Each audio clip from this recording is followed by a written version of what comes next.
Will the Liberal-NDP supply and confidence agreement run its full course, or will the honeymoon end before 2025?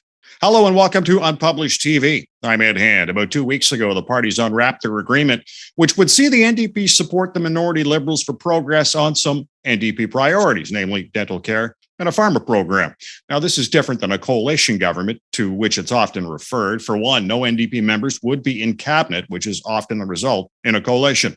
The Conservatives, whom are in the middle of a leadership race, call it backdoor socialism and undemocratic. Our Unpublished.vote question asked you, will the supply and confidence agreement between the two last until 2025? Yes, no, or unsure. And the results of our survey found that absolutely no one believes this will last until 2025. 88.46 said no, just over 11.5 were unsure. However you're watching and listening to our show, whether through our social media channels on Facebook, Twitter, and YouTube, or podcast channels, iTunes, Google Play, Spotify, iHeartRadio, and more. I'd like to remind you can still cast your vote on this topic at unpublished.vote and then email your MP to tell them why. Joining us to discuss the agreement and whether the two parties can get along, pleased to be joined by Nelson Wiseman, Professor Emeritus in the Department of Political Science at the University of Toronto. Tasha Carradine is a principal at Navigator, as well as a conservative strategist and the co-chair of the Jean Charest Leadership Campaign. Tom Parkin is a commentator and columnist and former NDP candidate, and Mario Canseco is the president of Research Co. And I thank you all for joining us. And Nelson, we'll start with you. A lot has been made about this agreement, yet the two parties have been working together since the pandemic started. So why bother saying something official? Well, that's a good point. I think the agreement really surprised people because it was clear that the NDP wasn't going to bring down the government. And if the NDP was very unhappy with something, it was clear that the Conservatives or the Bloc were going to prop up the government. That was the situation before the last election. And I expected that would have continued. Perhaps the reason it happened, I'm thinking from the NDP's point of view, and I don't think it was a good decision, is because the NDP thought now they can finally come out and say they have something concrete. Although I actually am skeptical that we're going to get dental care this year as the agreement promises. And that's because virtually everything in the agreement, with one or two exceptions, requires provincial buy-in. And we just saw how long and how hard it was to get all the provinces to buy into childcare. And that legislation came down quite a while ago. Tasha, this agreement, does it give Conservatives more time for their leadership race? And if so, did they need it in the first place?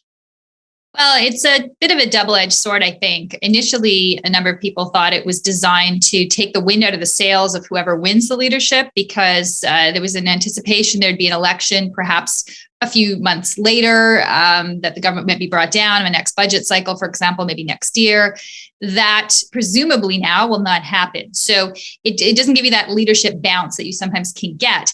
What it does, though, do is it allows the Liberals also to see who becomes leader and to adjust themselves accordingly. You know, if Justin Trudeau doesn't want to run, he has the space now to have a leadership on his own in his party. But what it also does is it gives the Conservatives now also time to prepare. So in a way, that could be to the Liberals' disadvantage, especially since, as Nelson said, they've moved things now so much closer to the NDP agenda, whether we actually get it or not. To me, this vacates the center quite a bit. And there are a number of Liberals who are very unhappy with this deal, who are now looking at the Conservatives and saying, you know what? Maybe you're a more attractive option for us. I'm not saying you members of parliament or anything. I'm saying, Liberal rank and file who feel this is strange. So this could actually work to the Conservatives' advantage, depending how the leadership goes, obviously, and which direction the party goes in as well. Tom, how does the NDP make gains in this, despite the Liberals doing the leading on pretty well everything here? They do it by becoming part of the story in a way that they often can't. The biggest threat for the NDP is always that they just drop out of the media narrative, that they disappear. And this puts them in the thick of it. So for them, in that kind of sense of politics, it's beneficial. We're already seeing news stories this week with the budget coming up, this Thursday, asking, will this partnership pass this test? Well, I'm sure it will. But the point is, there's a news story about it, and there's a discussion, and there's lengthy quotes from the NDP's finance critic discussing the plans for the for dentistry. Which, by the way, I'm sorry to have to do this, but neither the pharmacare plan nor the dental plan require any provincial consent. So these would be strict federal programs. So there's no worry about that part of the equation in terms of delay. The other thing, though, here I think that's important, Ed, is two things. One, this is actually just doing something good, and I think at the end of the process, whenever that comes, the New Democrats and Jagmeet Singh would like to have people know that they were in it for them, that they weren't thinking just about their own advantage, but rather thinking about Canadians. And this comes in a context where we've had a pandemic, and many polls have shown that we feel socially divided, socially isolated. We feel that our social safety net has been shown to be weak and got even weaker. So I think all these kind of deals are ultimately personal deals. So this is a personal deal between Singh and Trudeau. And I'm told from NDP insiders that Singh's appeal to Trudeau, strangely, it came, the last push came because of conversations about the Emergency Act to get rid of the convoy. And his point was Canadians are really struggling, and we need to rebuild some of the social safety programs that we have to try and unite the country. So, far be it to me to actually think that once in a while politicians try and do the right thing. But I think that's maybe what's going on here. Our country is somewhat at risk, and there were bigger things, more important things to be done. Now, Mario, in the field with Research Co., how have Canadians reacted to this deal? It's not something that is out of the ordinary. We've been asked questions about the Liberal and NDP cooperation in our exit polls back in 2019 and in 2021. Similar elections in that sense, because we had the Liberals winning, but getting fewer votes than the Conservatives. And there is an appetite for that, both on the side of the NDP voter who wants to play a role in something meaningful, and also in the part of the Liberals who want to have a little more time to figure out where to go. Now, the reality here is it's going to be complicated for the NDP to be able to have a medal to show afterwards. We have the example of the Liberal Democrats in the UK in 2010, coalition government, everybody working, essentially doing things. And then in the next election, they were decimated. They got very few votes, very few seats. It's tough to be the one who says this happened because of me. And I think this is going to be one of the complications for the NDP in the next election, knocking on doors and saying, we got dental, we got pharma. Well, that was actually Mr. Trudeau. So why am I voting for you? That is going to be complicated for the NDP. But at this stage, Canadians aren't reacting very negatively to this. I think there's an expectation that this is something that could happen. Ultimately, when we ask about an actual merger of the two parties, that's where the numbers get a little bit lower. But I think it's not a situation where we'll see people, walking down the streets upset because there's an agreement between two supposedly rival parties. Nelson, we do have a federal budget on the way this week. And what will you be looking for in the budget to see how this agreement's going to be tested? I have no idea what's going to be in the budget, and I'm not looking for anything in particular. Budgets are usually boilerplate statements, very vague. What'll count is the legislation that's introduced. The Liberals have been mentioning things like pharmacare or childcare, I don't know, for decades. What counted? You can keep, and of course they'll talk about reconciliation and climate change, but we're not going to get the flesh on the bones. Now, if I might just follow up on a few comments. Sure.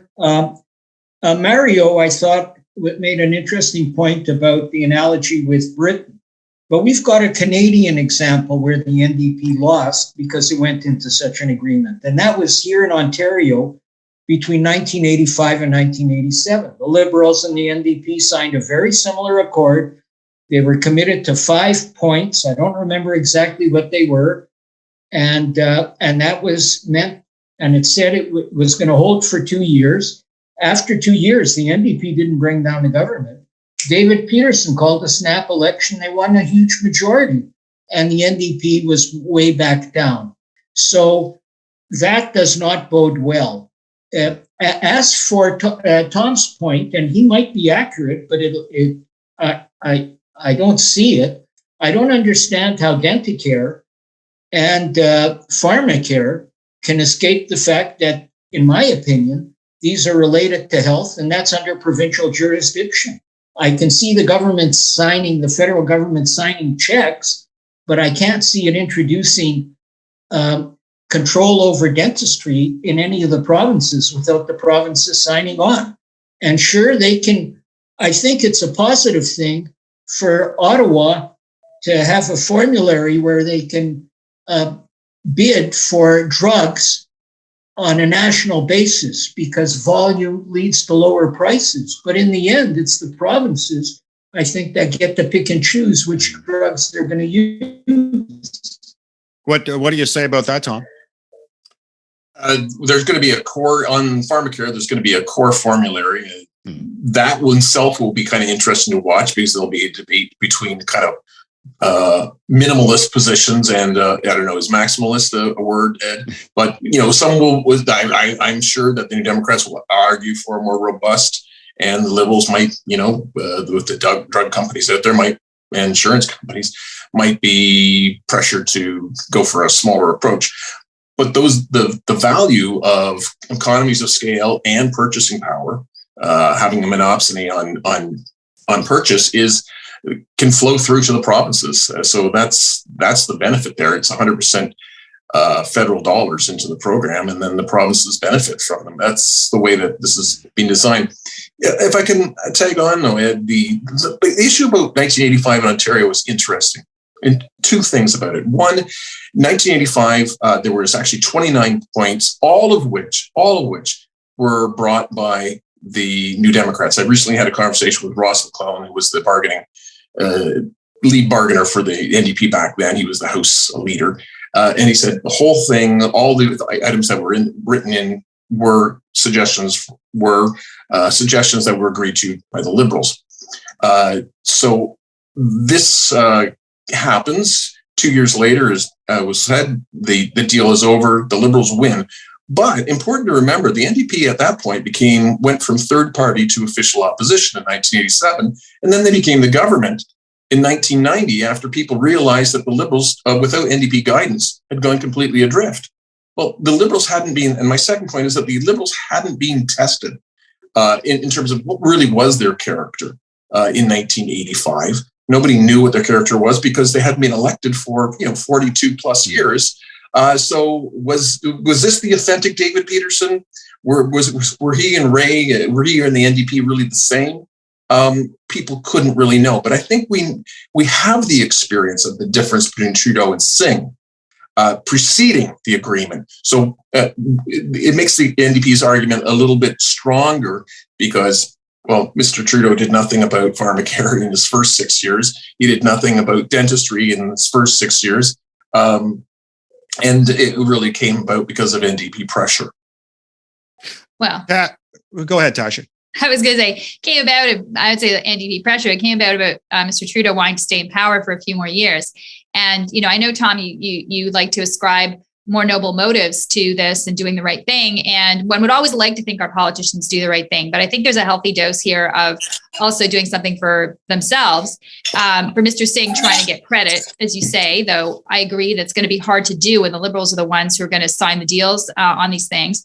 And second, I think that, it's kind of cynical of Mr. Trudeau to suddenly say, oh, yeah, we're going to bring in dental care when he knows, again, that this is a provincial responsibility. And there are programs in provinces like in Ontario here, the Healthy Smiles program, which already serves under privileged or low-income families.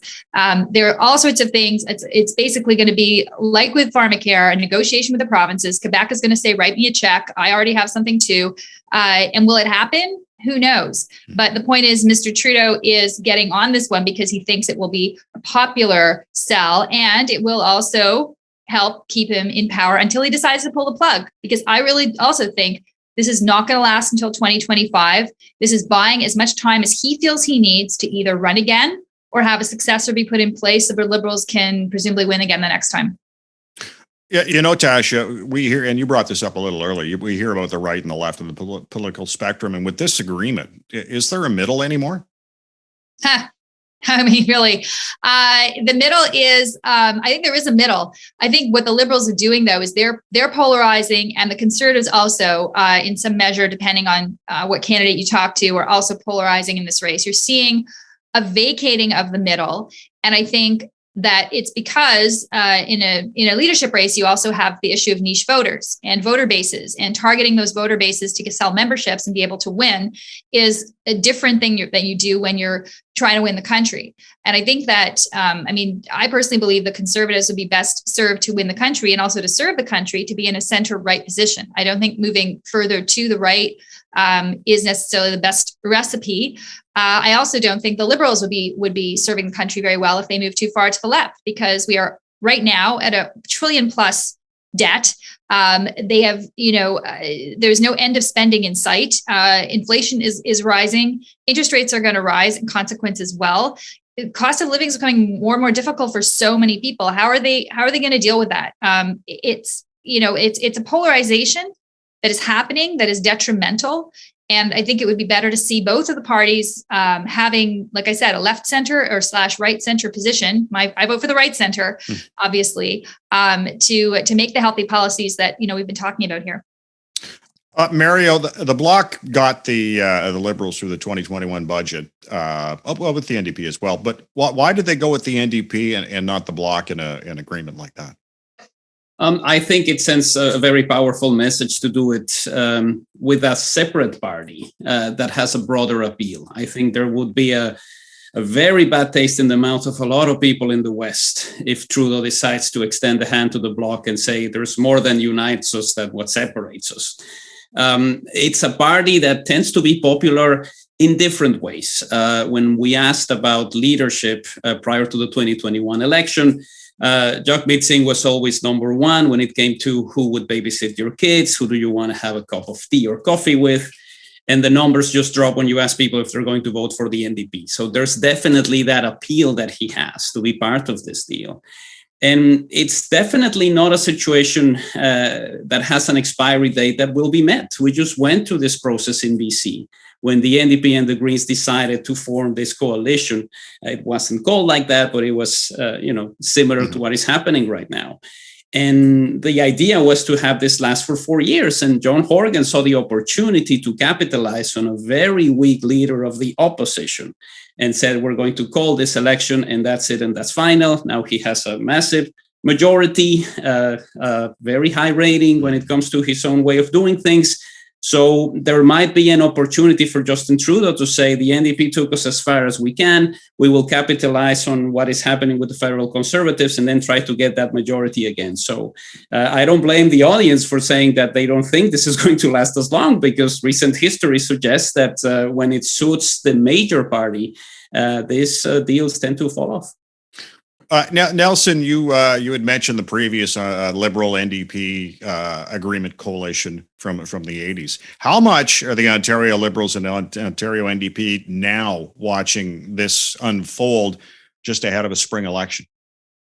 Oh, they're watching it. I mean, we're all political animals, and they are as much as anybody. It's too early to tell what will happen in Ontario. It looks like Ford's going to win another majority, probably narrower.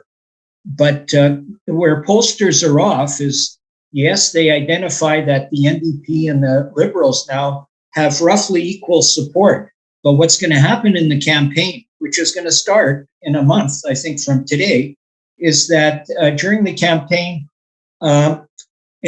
opposition to the Conservatives and Ford is going to shift either to the NDP or the Liberals. And I think the Liberals are the party with more upside potential because of their strong brand.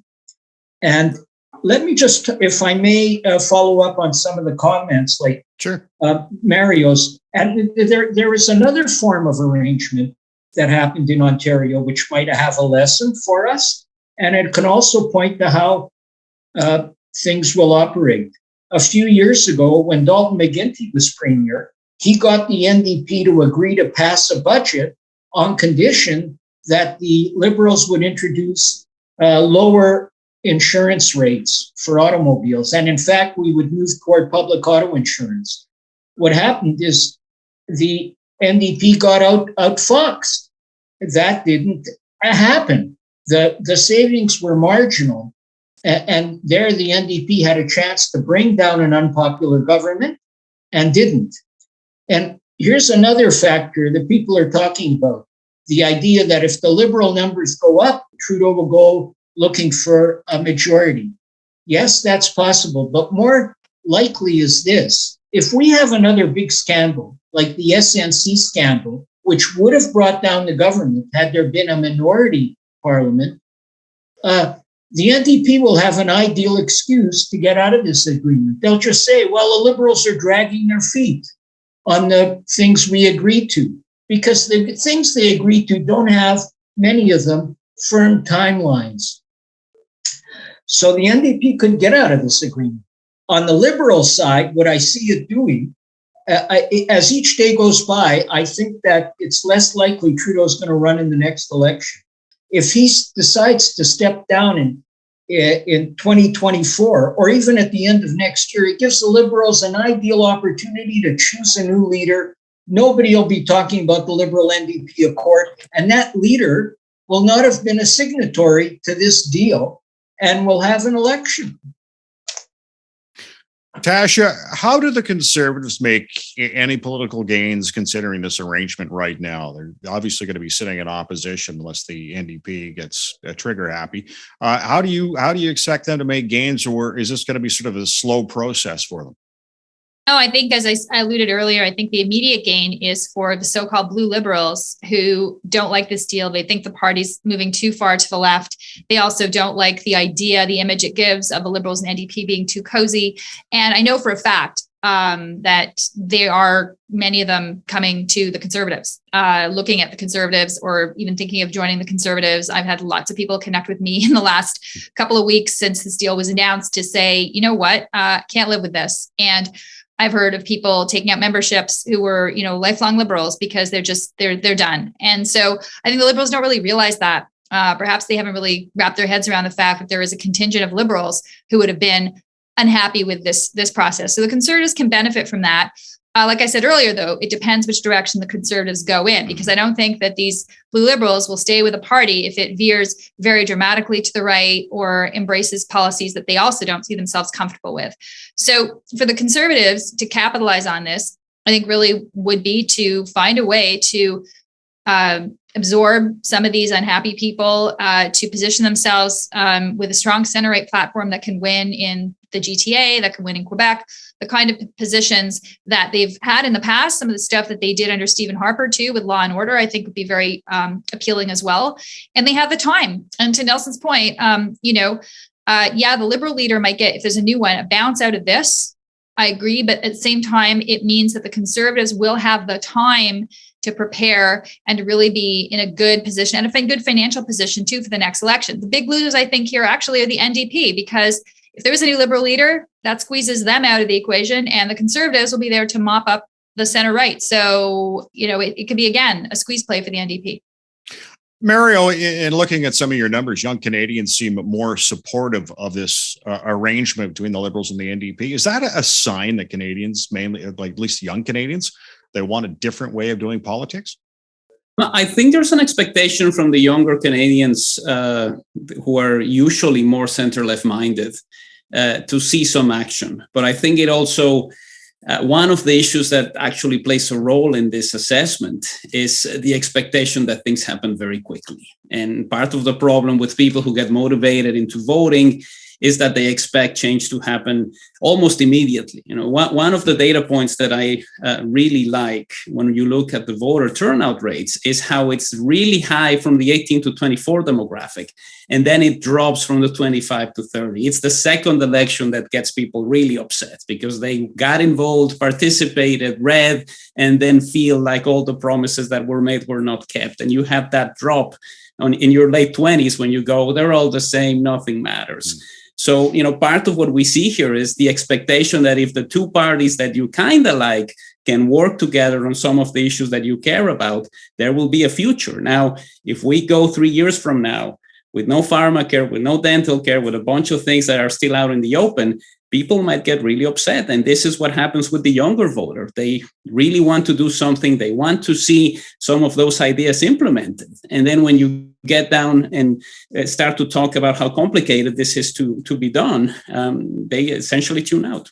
I guess in a way, Mario, young Canadians aren't blind loyal to a party, as opposed to, look at some of the older generations. They're conservative, always have been, family always will be, and that's just it. But young people today seem to be, no, this is what I want now. And it seems that they're not bending to the sort of the party politic, shall we say. Well, one of the moments when we saw this more clearly than ever was 2011. We had an election, we had a debate where Jack Layton was significantly superior to Michael Ignatieff. And on that weekend, we saw the numbers shifting, especially with younger voters who said, this NDP makes more sense than whatever Mr. Ignatieff is discussing. And that led the NDP to its biggest result in history. So there's an opportunity to connect with those voters. But if you do it through policy, you'd better have something to show for it at the end. I don't think they're going to be happy 3 years from now if we tell them, don't worry, pharmacare is coming by the time you get to your 70s. All right, let's just go around the horn to wrap up. Nelson, will this agreement last until 2025? Yes or no? No, I don't think it will. I think it'll collapse in 2024 because we're going to get a new Liberal leader. Or if we get a big scandal later this year or next year, that's another recipe for collapse. All right, Tasha, what do you think? Yes or no? What Nelson said? No, but seriously, I don't know when or why, but I don't think it will last till 2025. All right, Tom, do you think it'll last till 2025? I think it's impossible to say. The predicting about the future is a mug's game. These kind of things are always tentative. They're always step by step. That's what makes them interesting political stories. That's why people like this story. That's why the provincial parties in Ontario are, some of this story is rubbing off on them, and people are having to figure out whether, Horvath with her large opposition caucus or Del Duca, who doesn't have a seat, has a very small caucus, who's closer to defeating Doug Ford. So that debate gets all mixed up in there. But it all plays, and, Mario's comments are, I think, very wise, because people do want to see some action. So when we see this budget later this week, we want to see the numbers in there, and that this hasn't been some sort of, as Norman was suggesting, what happened in previous times, got outfoxed. So this is going to be a continuing story. That's why I think the Conservatives get so outraged about it. It's because it's a story they're not particularly in. Okay, so Mario, what do you think? Will it last till 2025? I think there's a chance that it won't. And more than anything, I think it's related to the place in history for Justin Trudeau. When he gets closer to catching Brian Mulroney, that's when it's going to get interesting. Now that you caught Brian Mulroney, can you catch Stephen Harper? That is going to be the motivation. I want to be higher than Stephen Harper on the number of days served. And I think that is going to define whether he stays or he goes. Now it's good for the country. Ha!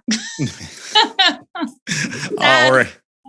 Okay, folks. I want to thank you for joining us today. Great discussion on the agreement. We'll see where it's going to lead, in particular with the budget on the horizon. I want to thank our guest today, Nelson Wiseman, Professor Emeritus at the Department of Political Science at the University of Toronto. Tasha Carradine is a principal and navigator, conservative strategist, columnist, and the co-chair of the Jean Charest Leadership Campaign. Tom Parkin is a commentator and columnist and former NDP candidate, and Mario Canseco, president of Research Co. Coming up on the next Unpublished Cafe, we'll take a look at the federal budget coming down later this week. Thanks for watching Unpublished TV. Stay safe. I'm Ed Hand.